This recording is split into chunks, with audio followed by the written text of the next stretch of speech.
Hello everyone, कैसे हो आप सब लोग।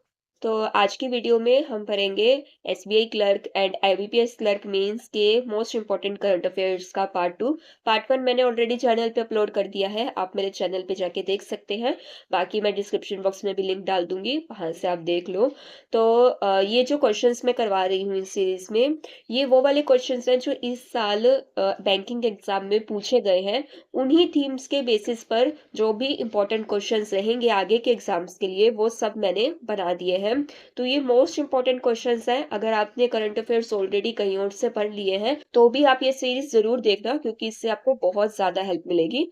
तो गाइज, अगर आपने मेरे चैनल को सब्सक्राइब नहीं किया है तो चैनल को सब्सक्राइब कीजिए, और अगर एंड में वीडियो से आपको कुछ भी सीखने को मिले तो वीडियो को भी लाइक जरूर करना। अगर आपको गाइडली का कोई भी पैक चाहिए फॉर एसबीआई क्लर्क मेंस के लिए या फिर आईबीपीएस पीओ के इंटरव्यू के लिए, तो आप मेरा कूपन कोड AM12 यूज करके ले सकते हो। तो चलिए वीडियो को स्टार्ट करते हैं। पार्ट फर्स्ट में मैंने 25 क्वेश्चंस कवर किए थे, एंड पार्ट सेकंड में मैं 26 से 50 क्वेश्चंस कवर करूंगी। तो पहले आप पार्ट 1 देख लेना एंड देन पार्ट 2। तो 26 क्वेश्चन है, which of the following statements about Gaj Mitra scheme in Assam is correct. तो असम में आपको पता है बहुत ज्यादा एलिफेंट्स होते हैं, और वहां पर हमेशा ह्यूमन और एलिफेंट का कन्फ्लिक्ट रहता है, तो उससे रिलेटेड ये स्कीम वहां पर लॉन्च करी गई है। तो हम देख लेते हैं कि कौन कौन सी ऑप्शंस ठीक है। तो पहली है कि launch to tackle human elephant conflict, which is correct, क्योंकि हमें स्कीम के नाम से ही पता लग रहा है कि एलिफेंट से रिलेटेड ही होगी।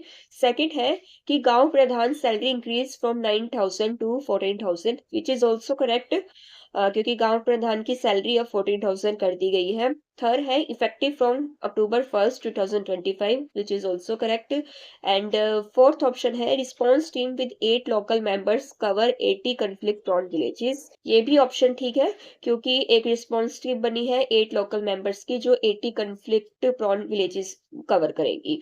तो यानी कि सारी स्टेटमेंट करेक्ट है, which is option D. Next question is PM Mudra Yojana added a fourth category, Tarun Plus, in August 2025. Which is the loan amount and who is eligible? तो PM मुद्रा योजना में पहले 3 कैटेगरीज थी, शिशु, किशोर, तरुण। अभी लेकिन फोर्थ कैटेगरी भी ऐड कर दी है, तरुण प्लस। और उसके लिए कौन कौन एलिजिबल होंगे? तो जिन्होंने पहले तरुण, किशोर या शिशु लोन लिए हैं और उन्होंने रीपे कर दिए हैं, तो वो लोग एलिजिबल हैं। ठीक है। और जो ये लोन अमाउंट है वो 10 लाख से 20 लाख तक का होगा। तो यानी कि option C, ₹20 lakh, and those who repaid Tarun, Kishore and Shishu loan. Next question is the Union Budget 2025-26 identified which sector as the first engine of economic growth. तो टोटल बजट में 4 इंजन्स इंट्रोड्यूस करे गए थे, जिसके अंदर फर्स्ट इंजन था एग्रीकल्चर, सेकंड था MSME, third था इन्वेस्टमेंट एंड फोर्थ था एक्सपोर्ट। तो इसमें हमें फर्स्ट इंजन पूछा गया है, यानी कि option C agriculture. 29th question, which of the following statement about INS Himgiri yard 3022 is correct. 29th question है, which of the following statements about INS Himgiri yard 3022 is correct. तो पहला ऑप्शन हम देखते हैं। तो फर्स्ट ऑप्शन हम देखते हैं, it is the third ship of Kolkata class under project 17A। तो ये कोलकाता क्लास की शिप नहीं थी, ये नीलगिरी क्लास की थी। तो फर्स्ट ऑप्शन आपका गलत है। सेकंड है, it is built at Garden Reach Shipbuilders and Engineers Kolkata, which is correct. And third है, the design is by warship design bureau, which is also correct. तो मैं आपको बता देती हूँ कि ये है क्या। तो प्रोजेक्ट 17A, जिसमें ए का मतलब है अल्फा, इसके अंदर 7 शिप्स आती हैं। तो फर्स्ट शिप थी INS नीलगिरी, सेकंड थी INS उदयगिरी, थर्ड थी INS हिमगिरी।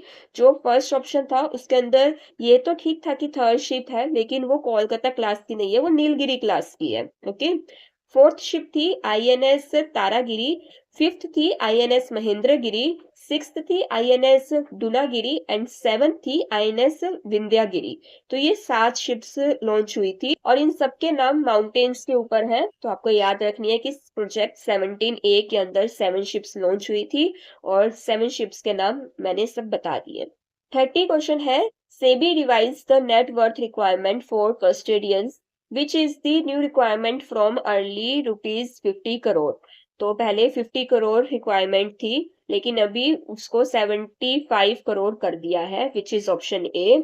तो आप ये याद रख लेना कि नेटवर्थ रिक्वायरमेंट फॉर कस्टडियंस अब 75 करोड़ है। नेक्स्ट क्वेश्चन है, which of the following statements about insurance FDI in India are correct. तो ऑप्शन रीड करते हैं हम।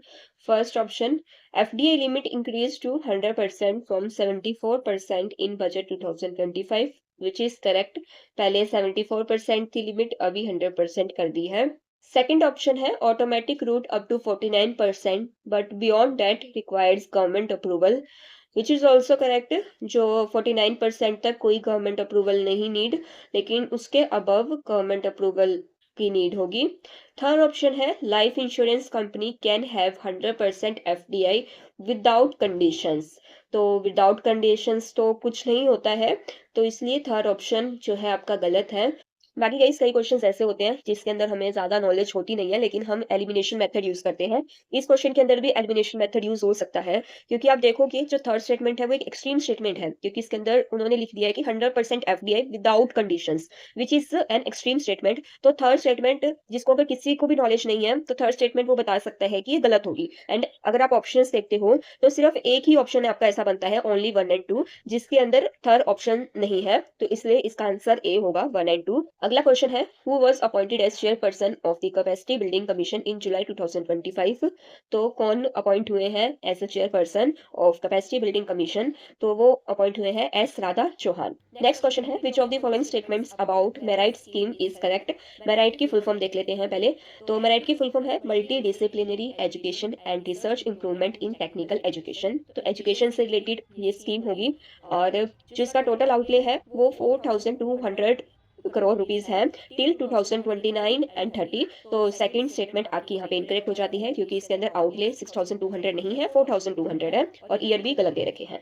तो अगर हम सेकंड स्टेटमेंट को एलिमिनेट करते हैं, अगर हम ऑप्शंस देखते हैं, तो आपके A, B and E options wrong हो जाते हैं। तो यहाँ पर आपका सिर्फ सी एंड डी ऑप्शन बचता है। सी और डी में थर्ड ऑप्शन कॉमन है, यानी कि थर्ड जो स्टेटमेंट है वो आपकी ठीक है। यानी कि जो इस स्कीम को फंड किया है वो Indian Oil Corporation Limited, Bharat Petroleum Corporation Limited and Hindustan Petroleum Corporation Limited, इन तीनों ने मिलकर इस स्कीम को फंड किया है। फोर्थ स्टेटमेंट करेक्ट है, क्योंकि इसके अंदर total 175 engineering colleges, 100 polytechnics and 3 IITs cover होंगे। तो इसका जो आंसर है वो है option D, only first, third and fourth. अगला क्वेश्चन है, RBI launched a scheme on October 1st 2025 to incentivize banks for unclaimed deposits, which of the following statements are correct in this regard। So RBI ने एक scheme launch करी है जिसका नाम है scheme for facilitating accelerated payout inoperative accounts and unclaimed deposits.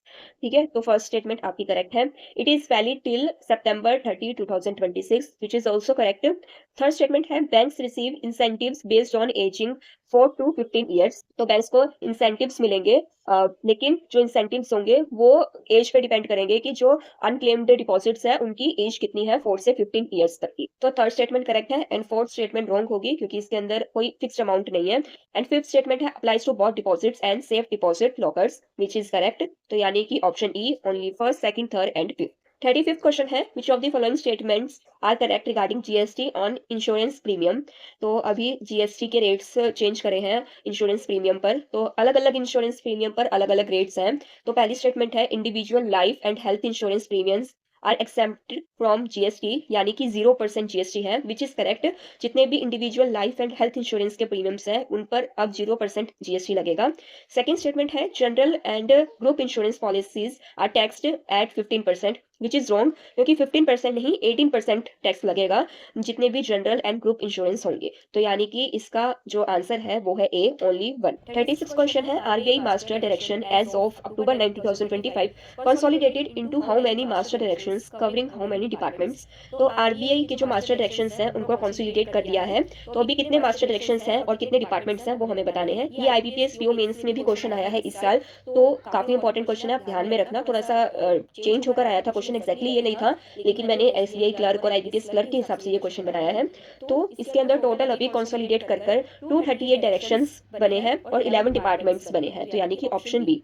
37th question है, RBI retail direct scheme allows investors to first statement, open retail direct gilt account online, which is correct.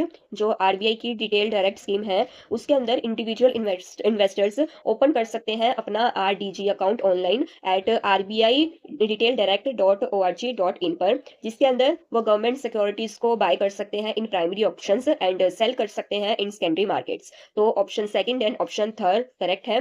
और इसके अंदर जो सबसे important बात है कि without intermediaries इसके अंदर इन्वेस्टर्स इन्वेस्ट कर सकते हैं। तो फोर्थ स्टेटमेंट भी करेक्ट है, तो इसका आंसर है all of the above. 38 question है, RBI stop licensing which category of banks since 2004। तो आरबीआई ने 2004 के बाद से एक कैटेगरी के बैंक को लाइसेंस देना बंद कर दिया है एंड वो कैटेगरी है सेंट्रल कॉर्पोरेटिव बैंक्स।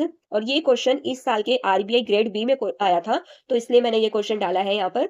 तो उसको याद रख लेना कि सेंट्रल कॉर्पोरेटिव बैंक्स को आरबीआई ने 2004 से लाइसेंस देना बंद कर दिया है। अगला क्वेश्चन है, NABARD announced it's first investment under AgriSure fund eight which event. तो नाबार्ड ने अपनी पहली investment under AgriSure fund announce करी है, वो कौन से इवेंट में करी है? वो करी है ग्लोबल फिनटेक फेस्टिवल 2025 में। 40th क्वेश्चन है, who is the new controller general of accounts of India appointed in 2025। तो अभी 1 सितंबर से 29th controller general of accounts बने हैं, वो है टीसीए कल्याणी। ये फीमेल है एंड ये अभी 29th बनी है सीजीए ऑफ इंडिया। 41 क्वेश्चन है, with regards to PM Svanidhi scheme which of the following statements are correct. तो पहली स्टेटमेंट ठीक है कि it is a micro credit scheme for street vendors. Second statement भी ठीक है क्योंकि जो इसका लैंडिंग पीरियड है अभी इसको एक्सटेंड कर 31 मार्च 2030 कर दिया है और इसका टोटल आउटले 7,332 करोड़ है। तो थर्ड स्टेटमेंट भी ठीक है। फोर्थ स्टेटमेंट है कि ये जो स्कीम है अंडर महुआ आती है, यानी कि ministry of housing and urban affairs. तो fourth statement is also correct. Fifth statement गलत है क्योंकि इसके अंदर 7% इंटरेस्ट सब्सिडी मिलती है, ना कि 10%। तो फिफ्थ स्टेटमेंट गलत है, तो इसका ऑप्शन है A, only first second third and fourth. 42 question है, World Mental Health Day is observed on. World Mental Health Day 10 अक्टूबर को ऑब्जर्व होता है।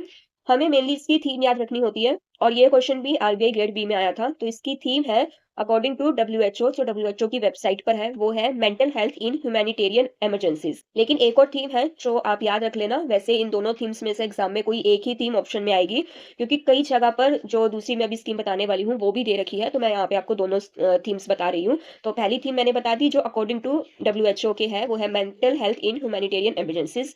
एंड जो सेकंड थीम है वो है access to services mental health in catastrophes and emergencies. तो ये दोनों थीम्स आपको याद रखनी है।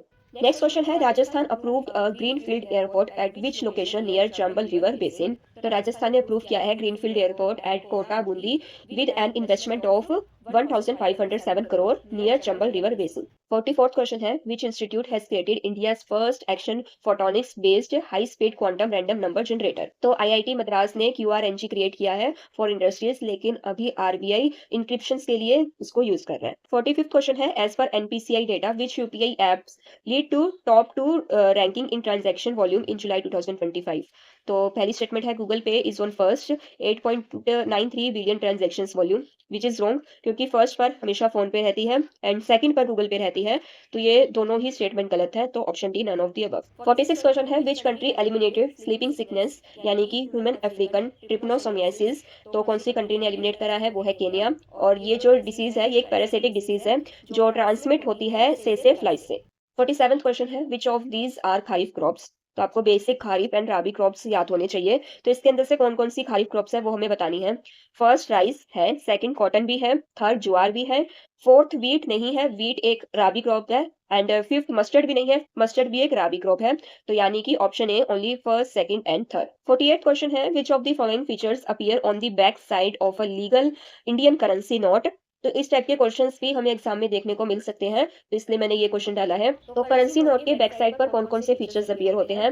फर्स्ट, ईयर ऑफ प्रिंटिंग होता है, सेकंड स्वच्छ भारत लोगो भी होता है, थर्ड लैंग्वेज पैनल भी होता है, फोर्थ मोटिव ऑफ डिनोमिनेशन वो भी होता है, फिफ्थ आरबीआई गवर्नर का सिग्नेचर नहीं, वो नहीं होता, वो फ्रंट पर होता है, बाकी जो पहले चार हैं वो बैक साइड पर होते हैं। तो यानी कि option C, all except 5। 49 question है, which country is hosting Olympic winter 2026 and Paralympic winter 2026। तो इटली होस्ट करेगी और कहाँ पर करेगी? वो करेगी मिलान और कॉर्टिना में।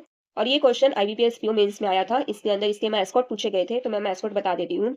जो नॉर्मल ओलंपिक है, उसका जो मैस्कॉट है वो है टीना, और जो पैरा ओलंपिक है, उसका मैस्कॉट है मिलो, जो टीना का यंगर ब्रदर है। और ये दोनों स्ट्राउट्स हैं, एक टाइप का एनिमल होता है, पिक्चर में लगा दूंगी, देख लेना। एंड आज का लास्ट क्वेश्चन है, Prabha is a secure web based portal launched by RBI for online submission of application for licences, approvals and authorisations. What does first A stand for in Prabha? तो ये क्वेश्चन भी आईबीपीएस पीओ मेंस में आया था, लेकिन direct ये नहीं आया था। उसके अंदर ये पूछा था कि जो पहला पोर्टल है वो किसने लॉन्च किया है, तो उसके अंदर RBI is the correct option था। बट अभी हम पूछ रहे हैं कि उसकी फुल फॉर्म क्या है, और उसके अंदर जो फर्स्ट ए है वो क्या स्टैंड करता है। तो प्रवा की फुल फॉर्म है platform for regulatory application validation and authorisation. ठीक है, तो इसके अंदर फर्स्ट ए जो है उसका मतलब है एप्लीकेशन, तो ऑप्शन ए। सो गाइस, ये हो गए हमारे 50 क्वेश्चंस एंड पार्ट 2 कंप्लीट हो चुका है। अगर आपको इस वीडियो से हेल्प मिली हो, कुछ सीखने को मिला हो, तो प्लीज कमेंट करके बताइए, वीडियो को लाइक कीजिए एंड अपने फ्रेंड्स के साथ शेयर कीजिए। बाकी आप मुझे टेलीग्राम चैनल पर फॉलो कर लो, वहां पर मैं इसकी पीडीएफ भी डालती हूँ, तो इससे आपको हेल्प मिलेगी। बाकी गाइस, वीडियो को लाइक कीजिए एंड चैनल को सब्सक्राइब कीजिए। Thank you.